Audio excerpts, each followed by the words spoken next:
Right, here we go. Good morning. Get everything set up here. Our Instagram.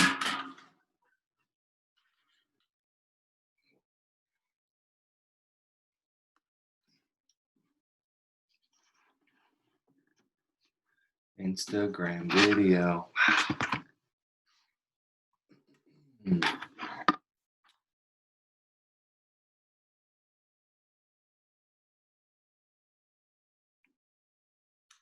All right, good morning. Good morning. We are now live. You know what time it is. Good morning. Good morning. It is time for story time. Thanks for being here. Thanks for tuning in.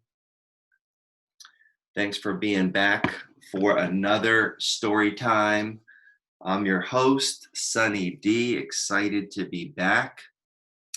Excited to share with you. Excited to continue this project, this journey, this what else can we call it?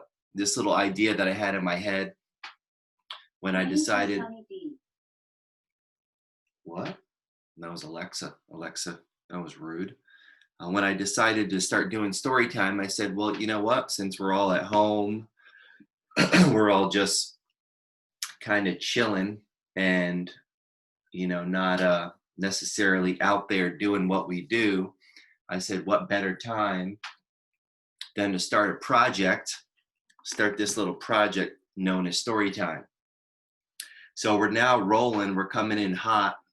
This is episode number 21, which is kind of funny, kind of a trip in a way, thinking about, not doing it for probably 2 years, because I thought about that, and like I want to say it was like 2018. I was like, you know what, I want to start doing like a morning show. I usually wake up pretty early, 4, 5, sometimes in the morning, and I'll catch up, see what's going on in the world, business. I'll usually read for at least 20, 30 minutes, whether that be an audio book or a physical book or whatever. But after that, then I'll was kind of like, I'll start thinking about new ideas. I'll start writing stuff down on paper. And one of those things that I've been thinking about for a while was story time. So here story time is. It's now not a thought, it's actually a thing. So we've got 21 episodes. I think the first one might have got missed. I'm not sure exactly what happened. I was still trying to figure out my cadence for that first one. I was still trying to figure out my setup, what I was going to do, how I was going to do it. I wasn't a huge, live streamer, contrary to popular belief before the coronavirus. I did a lot of video, created a lot of content, heavy on Instagram, but wasn't really big into live streaming. But now it's like, it's like one of my favorite things to do, because it captures, I think, the realness of like everything that's going on. It captures the realness of the moment. I don't, like to script too many things. I mean, reading books, like my books, obviously these are things that I wrote, so it's a little easy for me to do that. But having that like real time experience, I think has been new. It's been new for me. I don't know if you guys are into it wherever you're consuming this, but we got 3 streams going. So good morning Instagram, good morning Facebook 1 and Facebook 2, good morning Twitter. So we're live on all channels right now. But going live has been something I've been having a lot of fun with, getting into. I hope you guys had a good weekend. It's now Monday. It's May 4th. Tomorrow, Cinco de Mayo. Wonder how that's going to go. Normally, Cinco de Mayo in our salons, we do margaritas for all of our guests. I'm usually the bartender. I'll actually set up a mobile bar, and I'll go, like if I'm in Florida where we have 3 different locations, I'll go from location to location to location. I'll spend a few hours at each location on Cinco de Mayo, and I'll serve, Patron margaritas to the guests that are coming in. It's going to be a little different now with all the salons closed, I'm sure. I mean, I know for a lot of my friends that own bars and restaurants, Cinco de Mayo is always a big money maker. So it's going to be a little different for them as well.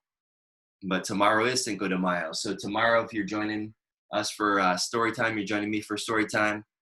Come ready to roll. Come dressed up. Come in your Cinco de Mayo garb, whatever that looks like for you.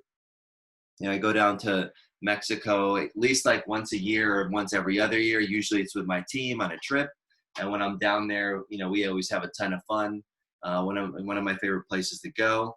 So tomorrow we will be in some form or fashion, even though it's social distancing 101, to not celebrate at close, intervals with people right now. We can still celebrate at a distance, whether it be on Instagram, on Facebook, on live Twitter, on Zoom, however it is.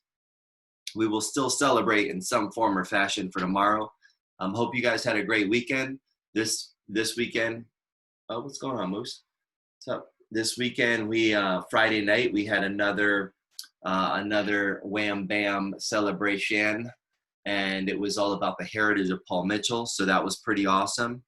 We had the co-owner of Paul Mitchell, Angus Mitchell, join us. He was very gracious with his time. He joined us. He hung out, shared some of the stories that, 40 years Paul Mitchell's been in the making. So 40 years ago, he went all the way back to the Awapui farm in Hawaii and shared some stories that you just wouldn't hear any other way, except, as they say, from the horse's mouth. So he was actually there planting those first, Awapui plants and tending those first crops. So I thought that was awesome. He opened up our event. He shared with us, and it was just kind of one of those things where it was like, I had so much fun with it. A lot of fun. We had some of our team stop by sharing some of their Awapui stories. Some of our team stopping by sharing some of their best practices when it comes to Awapui, some of the successes that they have with it. So it was all about the heritage of Paul Mitchell, the heritage of the Awapui wild ginger plant that started this company.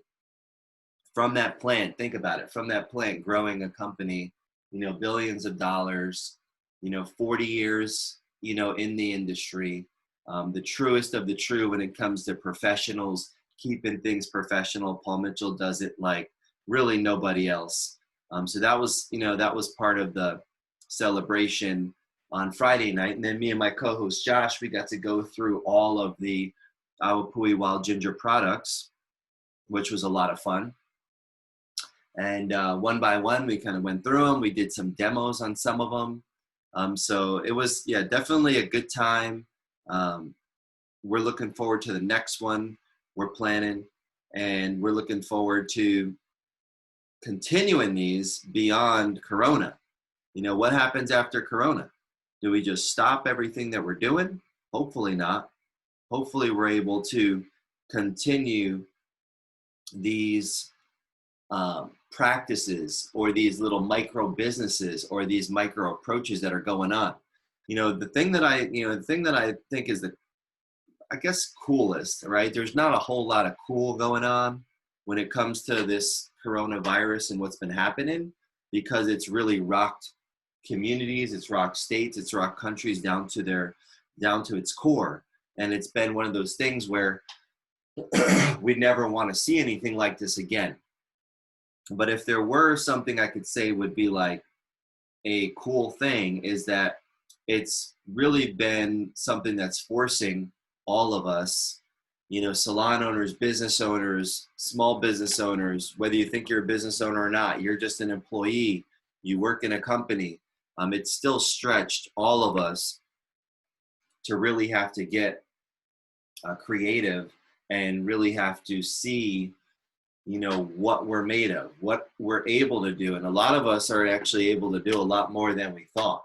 Maybe pre-corona, you thought all you could do is just go to work, come home, pay a few bills. But now during corona, you found out that you can do a whole lot more. You found out that you were capable of a whole lot more. I know for me, figuring out how to keep my company, my team, my community in contact, engaged in, some form of being able to provide some form of value or just continue to be a part of something has been like a really big challenge. But it's through those challenges, like right now, what's going on, it's through those challenges that we get stretched. And I think that's where it really, when we get tried the most, we grow the most. You know, there's not really a whole lot of growth in staying in your lane. There's not really a whole lot of growth in staying in your comfort zone. I talk about that a lot. Tea is good this morning. It just got to the perfect temperature. But there's not a whole lot of growth in that. So when you think about, you know, what do you want to do? You know, what do you want to be? What do you want to see? What do you want to have? Where do you want to go in life, in business, in relationship, in this, in that? You know, where's the growth really live? It's going to live on the outer most edge of your comfort zone. It's not going to live in your comfort zone. It's not going to live by you playing it safe. It's not going to live by you avoiding risk at all costs. You know, as an entrepreneur, my, my natural instinct is to challenge myself, is to take risks.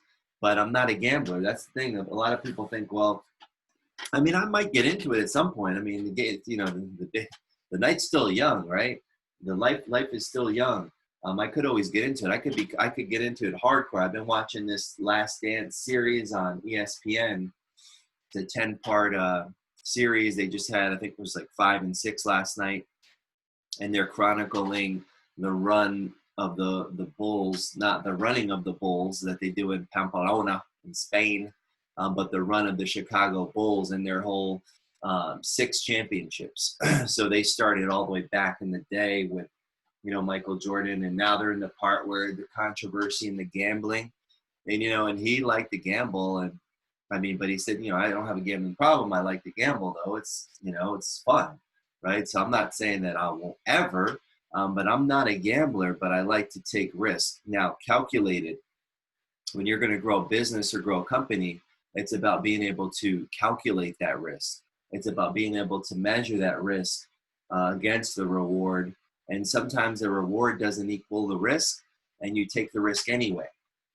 And it's about being able to have a vision that you can really kind of have broad and surrounding views of what you're doing and why you're doing it. So that's where a lot of people, if they don't go into business, maybe that's fine, and they shouldn't go into business. And then you have premature people that do go into business that shouldn't go into business. You know, I call that the entrepreneurial seizure. When one day you wake up and you're like, you know, yeah, I'm going to do my thing. And it's like a moment in time. But then when you do it, you realize, oh, shit, like, what did I just do? Like, why am I doing this? I should have never done this. You have this entrepreneurial seizure. For me, I wouldn't have it any other way. You know, from selling candy, you know, buying it for 5 cents and selling it for 10, right? Because I would hustle, you know, and get 50 cents, take that 50 cents, go to the corner store. You know, they had like a little tub of bubble gum. It was 5 cents a piece. There's like Jolly Ranchers, single Jolly Ranchers, 5 cents a piece. And then I flip them for 10 cents a piece. And then I go back. Now I got $1. Take that dollar, turn it into 2, 2 into 4, 4 into 8, right? 8 into 1 million. But it's just something I had fun doing and figured out like a way to do it. You know, supply and demand. It just kind of, I don't know why. I think a lot of it was about surviving, right? I always wanted to have candy. So the way I could always have candy is by flipping candy and having a little bit for me, and then also having some to sell, so I could re-up my supply of coins and then be able to go back and buy more. So from doing that on the school bus, to selling cigarettes, to selling weed, to selling haircuts, color, I just always enjoyed the game.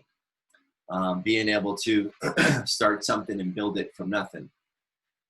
And so for me, that's just what I do for fun, right? And for some people, it might make them sick. Like if all of a sudden you had, 3, 4 businesses, 5 businesses, 6 businesses that just dried up at once, that's enough to make you sick. And that sick looks a lot like depression. It looks a lot like Physical sickness, like actual sickness, it looks a lot like a lot of things. And that's what we're going through right now. So a lot of people are sick. And I've got business partners too. So reaching out to them, making sure that they're feeling, confident, having to make decisions, all eyes on me, right? Like Tupac, all eyes on me, right? Having to make those decisions of which direction do we go, which road do we take, and being comfortable living with those decisions. And sometimes, sleep is precious, but sometimes you're not able to because you have decisions that are weighing heavy on your mind. So if all those things excite you, then go to startyourownbusiness.com and we'll get you started today. But that's really what it is, and I talk a lot about this, especially since we've been reading the second book, Your First Year in Salon Ownership, as almost like trying to give you just some raw and uncut truths. So if you do attempt, or you may have had a entrepreneurial seizure, this may kind of wake you up to think twice, because you look at some of these huge companies that have been built, some of these great companies that we all know, iconic brands that are 10, 20, 30, 40, 50 years, in building, in the making, still going. You're going to find there's a founder somewhere in there, in that picture. And a lot of times it's a very lonely path if you're a founder. And then if you have business partners, the founder is still, it's kind of, you're out there, you're exposed and, you're responsible for a lot. It's different. But in some of these great companies, what you also find is you'll find a number 2 or a number 3 or number 4 that has an ultimate, it has the ultimate life and freedom as well. Almost like, like with the founder, they have the same freedom and everything. And even maybe the financials are almost the same. But what they don't have is they don't have the weight, so maybe that's, a path to explore, because not everybody has to be an owner. If it's an itch you just cannot avoid scratching, then I'm here to tell you, scratch it, scratch it and scratch it. But just be prepared that it might bleed. And if it bleeds, it hurts and it might sting and you might not like it. I know for me, I'm not really compatible with a lot of, I guess, jobs.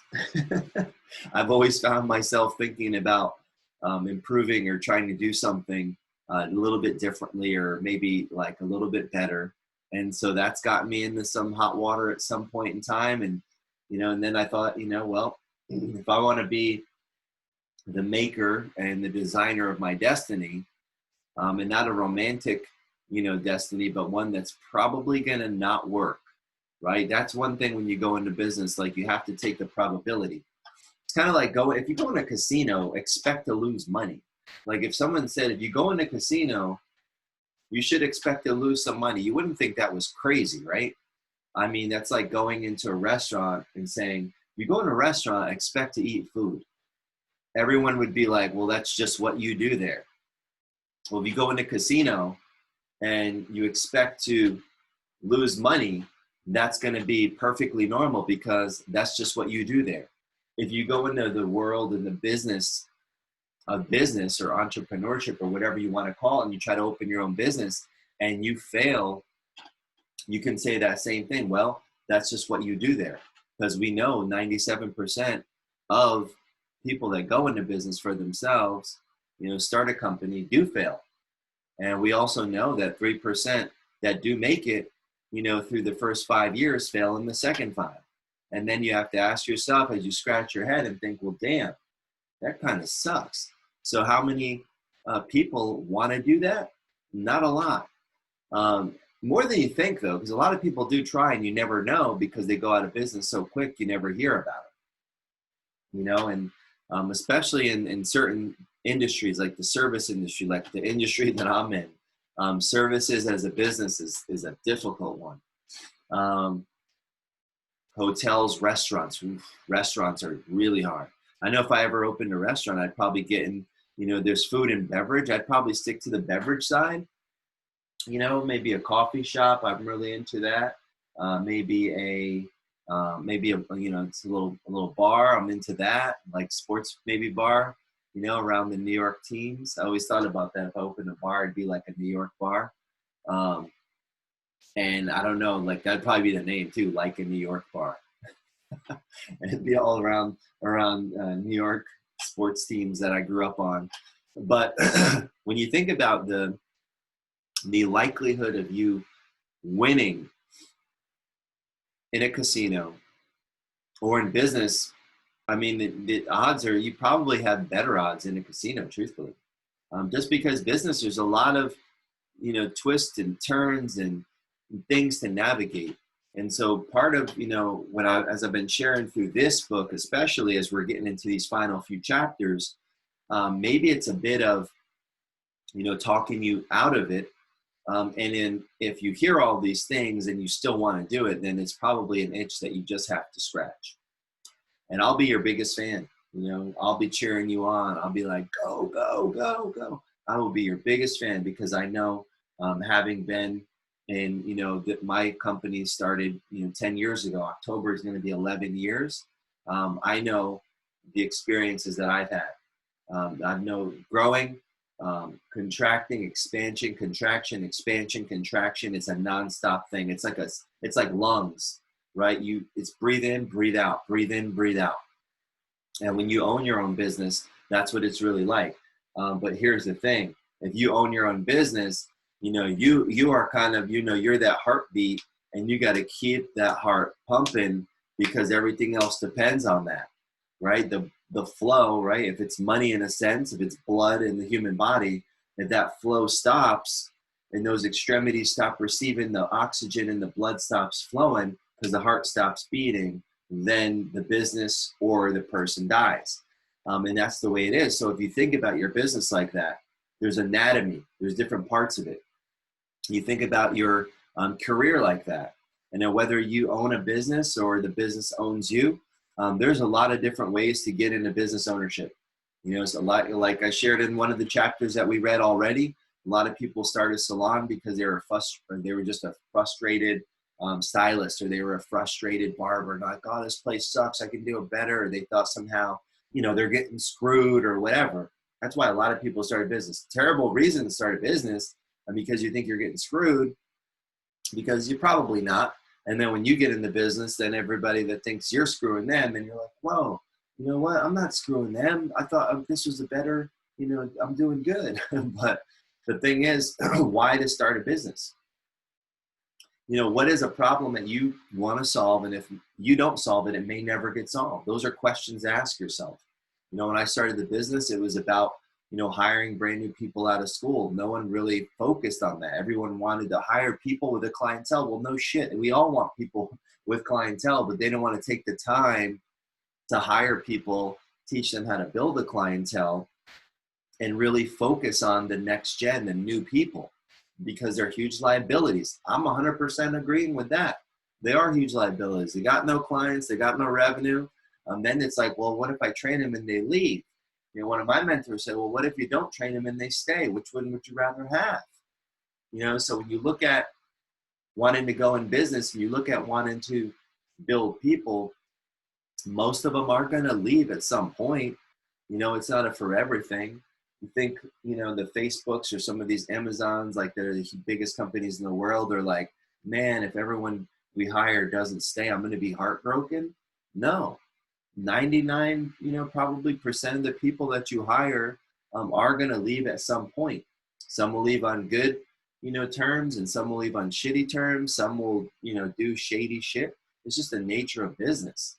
Some will be straight up with you, but there's going to be more of the other than the latter part of that. And that's just the nature of it. That's just the nature of business.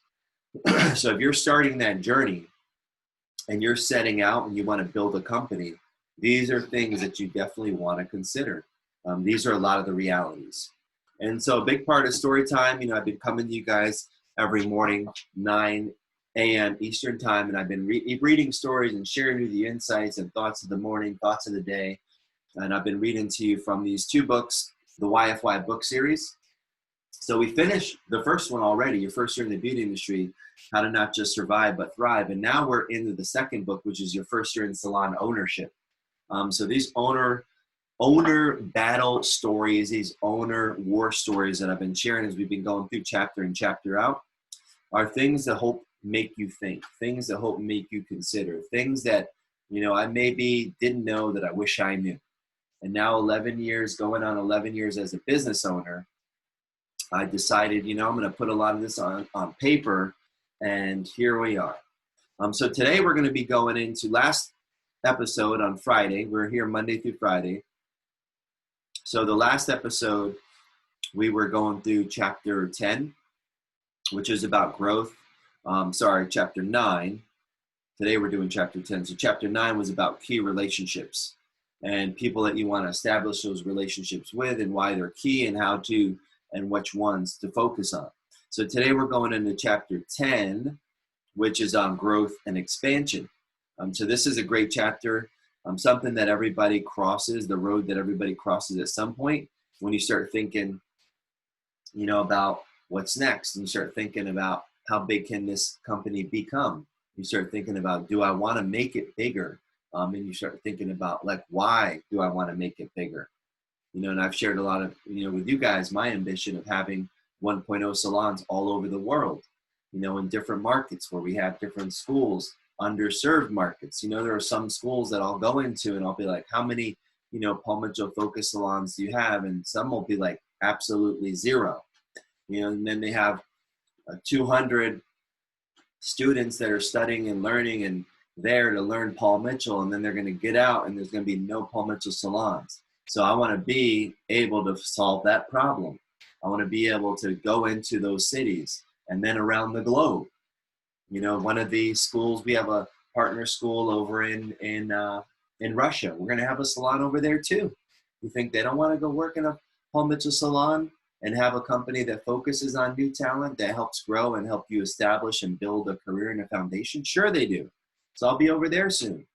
So those are some of my ambitions, but why? Because I'm trying to solve a problem. And so I just want to plant that seed as we get into this chapter today. It's about problem solving, first and foremost. That's what businesses that succeed and why they exist and are successful is because they've solved problems. So there's always internal and external problems.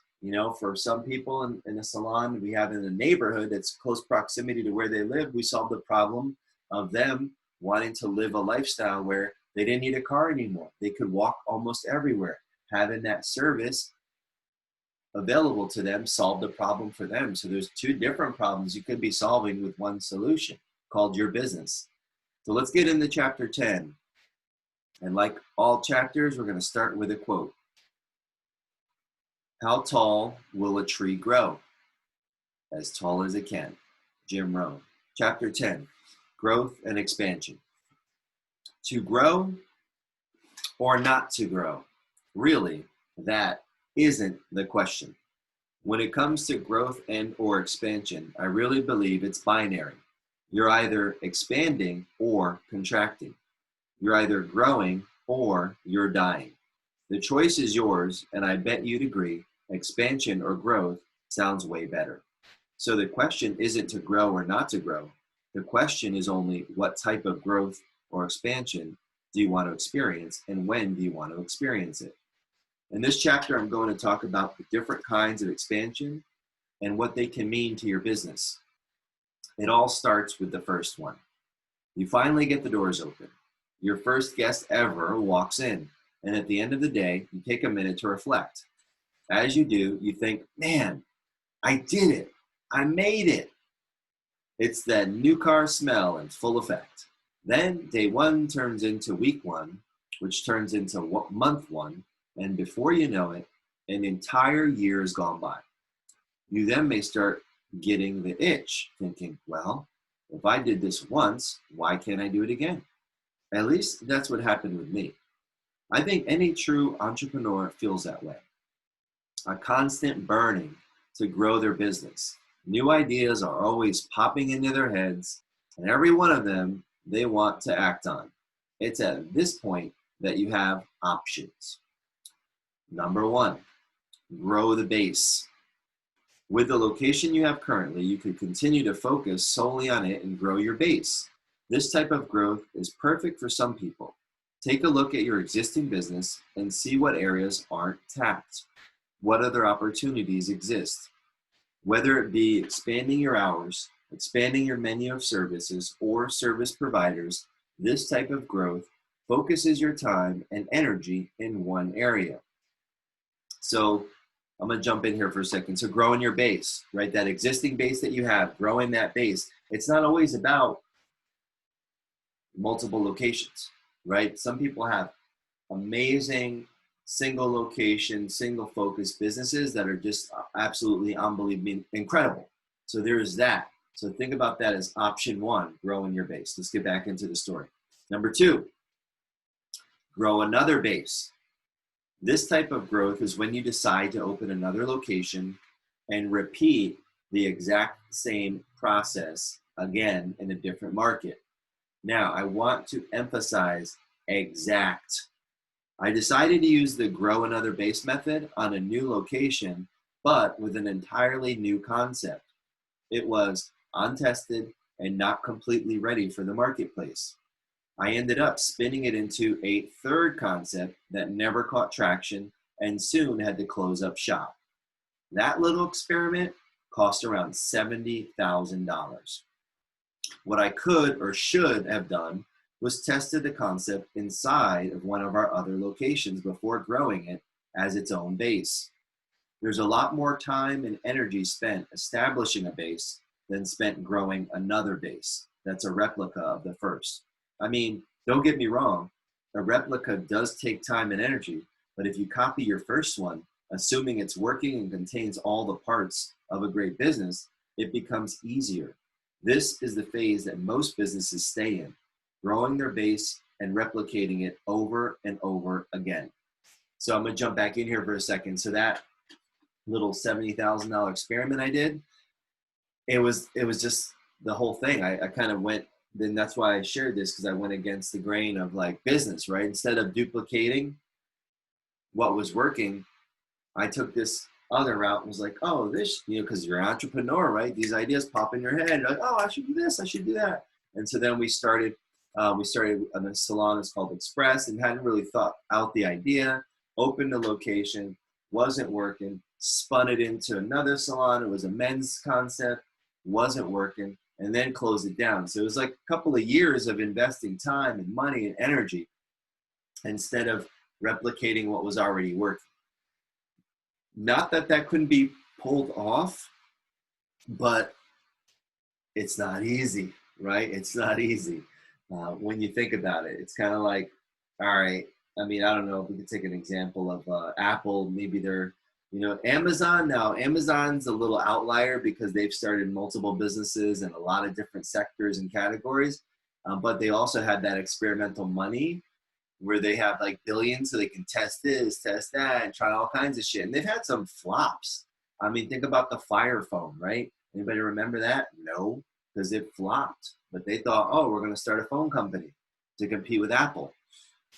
I think Google even did that too. So there's companies like that. If you have that, that kind of, you have those resources and you want to test and try, and you can afford to flop. But man, that one hurt. Because I'm not Apple, I'm definitely not Amazon. And so I tested that out, and yeah, it cost me big time. I mean, experience. I wouldn't have been able to write about it if I never tried it. So here we go. So back to the story. There's nothing wrong with staying in this phase until there is. Most giant companies get in this phase and keep growing until they become super giants with no agility. Without agility, they're not able to move with the marketplace and follow consumer behavior. A few examples are companies like Sears, Walmart, Wendy's, Sports Authority, Toys R Us, and more. Some of these companies may be out of business by the time you read this, or on their way. Go check, I dare you. And that's kind of scary to read, considering where we're at right now. When I wrote this book, I mean, Toys R Us was still in business. They're gone. That's one check.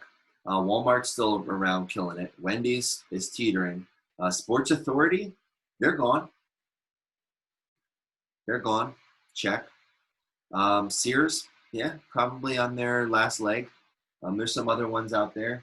So it's kind of scary to think about this. I mean, when I wrote this, I mean, the economy was doing pretty damn good and these stores still existed.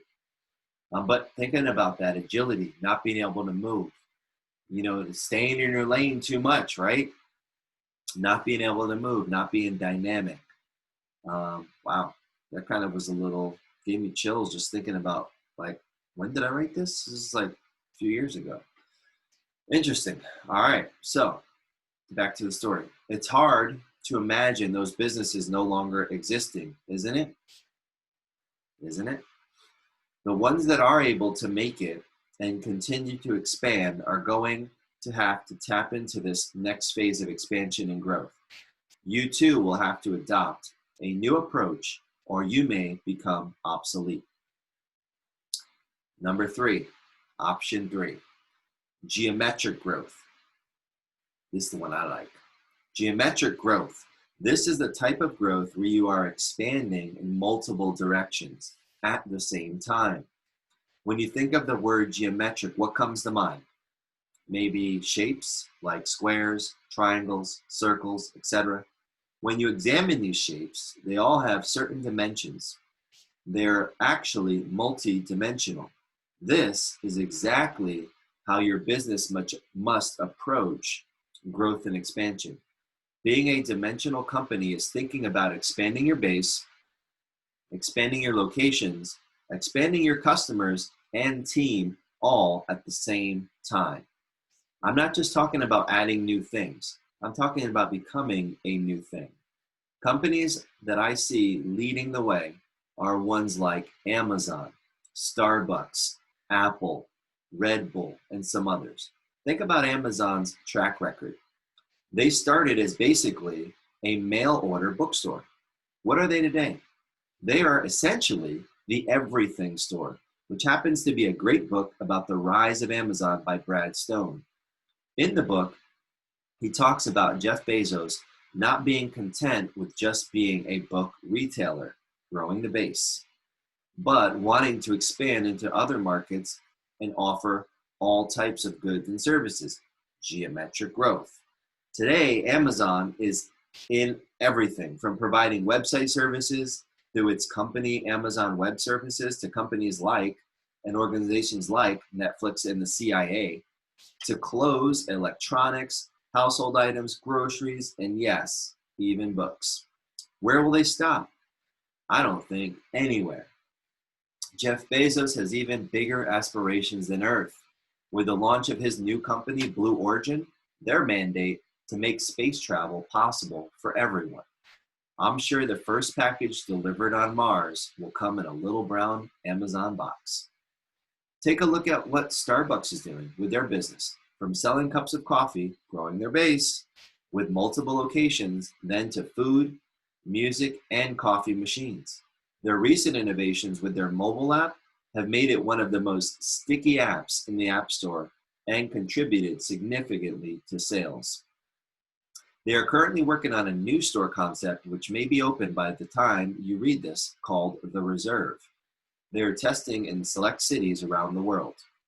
I haven't been to a Reserve yet, but I've seen them online. They look pretty swanky. So it's kind of like a high end, all about it's that coffee connoisseur, all about the bean and, the quality, the slow drip pours and all of those other methods of making coffee.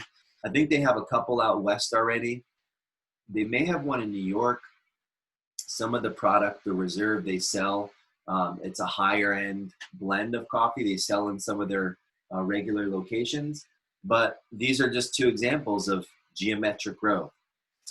Next, let's get back to the story. Apple, a computer company or a lifestyle brand? That's the question. I think for most who enjoy their products, it's a lifestyle choice. I know it is for me anyway. They are constantly looking at new markets, new partners, and different ways to make their products a part of our everyday life. It's a must if they're going to stay relevant. Then there's Red Bull. If you go to their website, the first thing you're likely to see isn't a can of their energy drink. more likely some snowboarder or skateboarder doing an insanely cool trick that defies gravity. I mean, that's kind of appropriate, seeing as how their tagline is, Red Bull gives you wings. From their base, they've really exemplified what geometric growth is. From hip hop music to gaming to all kinds of extreme sports, festivals, and more, Red Bull is one of the most dimensional companies out there. It's kind of difficult to even find their product offerings page, which only consists of 4 products, by the way. From that base, they've evolved into a complete lifestyle multimedia brand. So, as you chart your course and begin to think about growing and expanding your business, keep some of these great companies and their stories in mind. Be strategic about how you align your business and with whom you align your business with. Remember, what your company is going to look like when it is finished. Pick an expansion plan that will support not only your current agenda, but also your long-term goals. Lastly, remember, any of the growth approaches work. It's just the outcomes that vary. Sometimes opportunities will present themselves, and you may change from one strategy to another, which is also fun. The net result is growth and expansion. Remember, you're either growing or you're dying. So that's the growth and expansion plug, chapter number 10. So as you're thinking about that, some of those companies, go check on them now. I'm thinking about in real time, like, what do they look like now? Because what we're going to find out in this new Corona economy is we're going to find out there's going to be a whole nother series of expansion opportunities. There's going to be a whole nother series of expansion growth plans. There's going to be almost a whole nother dimension. I know even as I'm looking at like my own company, as I was reading that, I was thinking, Amazon, I was thinking Apple, I was thinking, where they're at now, Red Bull. I've got to check up on them, because now in the Corona economy, now we're all going to be going into, there's a whole nother dimension where maybe the object, your business had 3 sides or 4 sides. Now there may be a 5th or a 6th side that's going to, be exposed during this Corona economy. Maybe there's a 7th or an 8th side, and you thought it was only, 5 or 6 sides.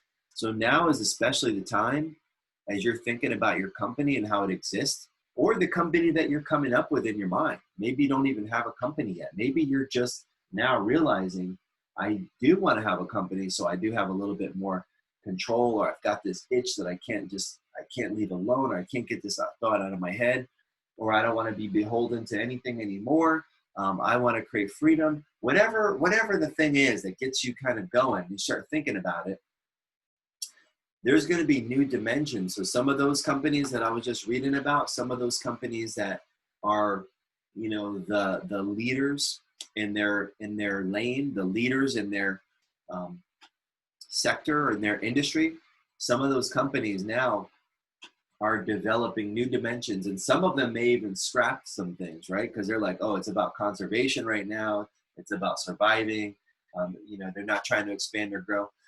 But you're going to see some of the ones that have been like that have that geometric kind of growth, an expansion mentality, come up with new and innovative ways. And that's an opportunity. And so that's one of the things, is going back to the beginning when I was talking about some of the coolest things that could come out of this, is this new level of growth, this new level of expansion, this new dimension of business, these new things that you could try, I could try, we could try. So hopefully you got some of that out of that chapter. That chapter's already got me thinking right now, because some of the stuff I read in there, I was like, it's kind of creepy that it's already come to pass, right? It's already happened. So that chapter 10, growth and expansion, thinking about those different dimensions of growth.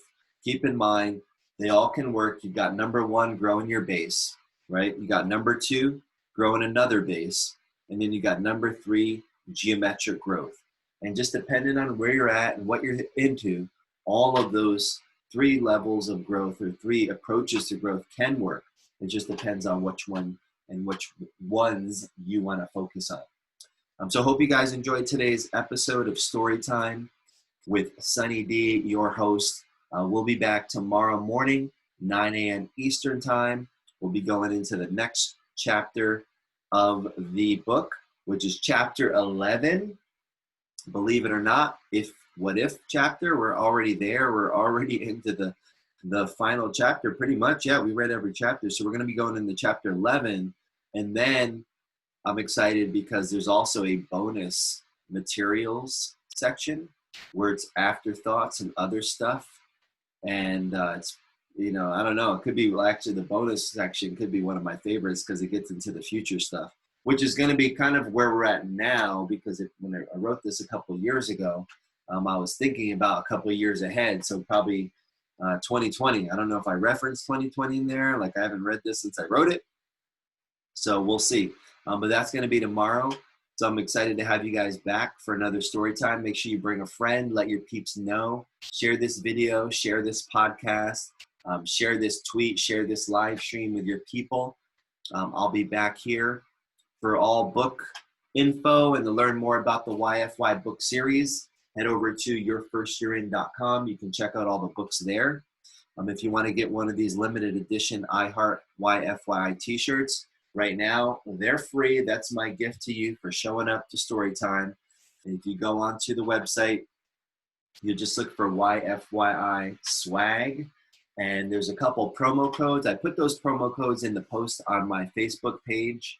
But the promo codes for the women's shirt, you just put in Storytime W. And that's going to give you the shirt for free. You just got to pay for shipping. It's like $4.95, $5. If you get the men's shirt, you put in the promo code StoryTime M for men, StoryTime M, and you'll get the shirt for free, and you pay for some shipping. So those shirts are available. The books are available at yourfirstyearin.com, and the books right now, they're all 20% off. You use the promo code PMTSFP, which stands for Paul Mitchell, The School Future Professional. I have a lot of future professionals that tune in, that will hear this podcast, see these live streams later. So that's the promo code. You get 20% off the books, PMTSFP. And look forward to your comments, feedback. And I will look forward to seeing you tomorrow morning, bright and early, 9 a.m. Eastern Time, for another episode of Storytime. You guys have a great day. Thanks for tuning in, and I will talk to you soon. All right, Instagrammers, Facebookers, thank you guys for being here. Questions, comments, put them in the comments. Make sure you guys get ready for tomorrow. What else is going on? We'll be talking about our live online event we're planning for this weekend, so stay tuned for that. And I will see you guys tomorrow morning. Peace.